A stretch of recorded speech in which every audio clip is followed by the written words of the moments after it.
In today's video, I'm going to teach you how to use Miro shapes. If you're building a flowchart, sketching a wireframe, or highlighting key ideas on a board, shapes are the building blocks that make everything clearer and more organized. I'll walk you through selecting a shape, placing it on your canvas, and customizing its look so it fits perfectly with your board's style. First, let's find the Shapes tool. Look to the left toolbar on your Miro board and click the icon that shows common shapes like a square, circle, or triangle. This opens a small panel of options. Choose the shape that best matches what you're trying to communicate.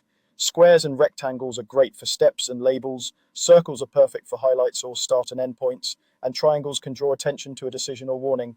Selecting a shape here tells Miro what you want to place next. Now add your shape to the canvas. Move your cursor where you want it and click once to place it. If you're not sure of the exact position yet, don't worry, you can move it at any time. As soon as it lands on the canvas, you'll see selection handles appear around it. These handles are your tools for adjusting the shape.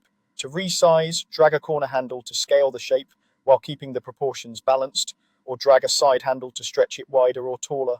To rotate, use the rotation handle that appears just outside the shape. Click and drag in the direction you want. For movement, hover near the shape until you see the move cursor, then click and drag to reposition it. If you need precision, zoom in to make fine adjustments and watch for alignment guides that help you snap to other objects. With the shape selected, a floating toolbar appears nearby. This is where you can customize the appearance. Change the fill color to match your theme or draw attention to key elements.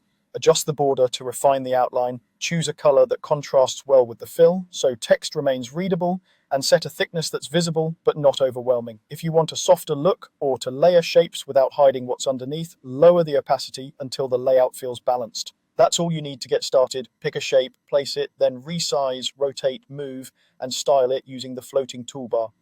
With just these basics,